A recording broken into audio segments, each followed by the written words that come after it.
Hey everyone, since we are starting on our first major essay of the course, I wanted to make a quick video to help you out. If you watch this video, you'll find an easy way to create an MLA style Word document. We'll go over the specific directions for the rhetorical analysis, and we will end with a few tips that can help you succeed in the essay. Let's start with creating an MLA document. As I've been grading your assignments, I've noticed some issues with MLA formatting. Let's fix that right now. The easiest way to make an MLA document is to create a new template on Microsoft Word. This is really easy to do, so just follow along with me. First, we'll open up Microsoft Word. When we open it, we have the opportunity to use templates to create new documents. To get started, let's click the button that says More Templates. After you click, you should see a search bar. Click on the search bar and type in MLA. Hit enter. Once the results load, click on MLA style research paper. Click create. Now you have a good template to write your paper on. You just need to fill in the information. Make sure you include your name, my name, Dr. Sharp, our course number, English 1101, and the due date of the assignment.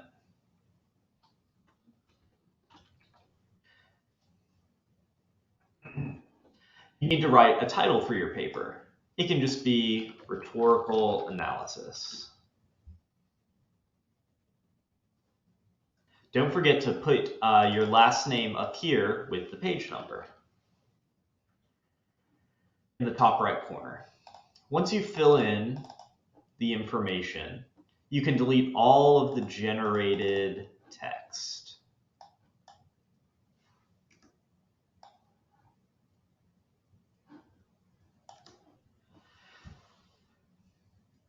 You may want to leave the Works Cited page on so that you don't forget to include your final reference. Now let's go over the assignment.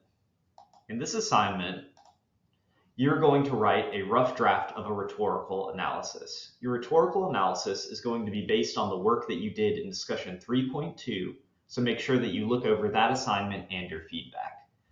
As a reminder, you can find the essays that you are using in this paper by clicking on the Content tab and then going to Unit 3. You can follow along on my screen.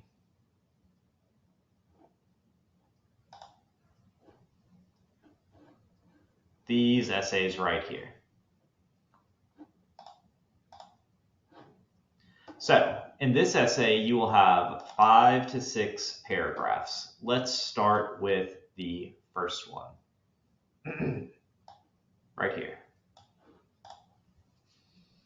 In your introduction, you will summarize and contextualize the essay that you are analyzing. In this paragraph, you want to introduce the essay, explain its main argument, identify the audience of the argument, and write a thesis in which you examine the effectiveness of the rhetorical strategies used in the essay. I generally recommend that students pick out 3 rhetorical strategies for each essay because that helps you write 3 body paragraphs. Remember, rhetorical strategies are specific things like narration, flashbacks, and exemplification. Rhetorical strategies are not ethos, pathos, and logos. Those are rhetorical appeals. Rhetorical strategies develop rhetorical appeals. So, for your 3 body paragraphs,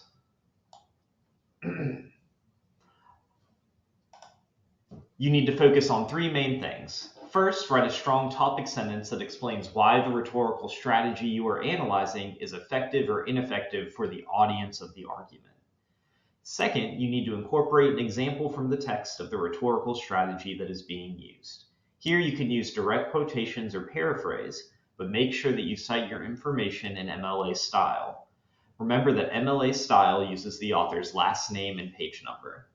Finally, after you show your example, you need to explain why the audience of the argument would or would not be persuaded by this example and the rhetorical strategy that is being used. Your final paragraph is the conclusion. In the conclusion, you sum up your argument. You really need to explain why these particular rhetorical strategies are ineffective or effective at persuading the audience of this essay. So that's what you need to do in the essay. All the instructions are here. We'll conclude by reviewing 3 tips that can really help you succeed in this assignment. So first, make sure that you identify the audience of the essay. For example, Freitas's essay about hooking up in college is probably written toward college students. She uses a bunch of rhetorical strategies in the essay. As you analyze those strategies, you need to think about why they may or may not be persuasive to a college student. Second, this is not a summary essay or an argumentative essay. You can summarize the argument in the introduction, but in your body paragraphs, you need to talk about the writing. Look at the writing and think about why it may be persuasive to its intended audience. That's why it's so important to identify an audience. How would they react to the rhetorical strategies being used? Why would they react in that way? Those are the questions that you're answering. And finally, make sure that you don't use the first or second person in this essay, that you're not sharing your own opinion. You shouldn't use the first or second person at all. That means no I, we, me, or you. Don't write about the topic and whether you agree with it. Instead, assess the effectiveness of the argument.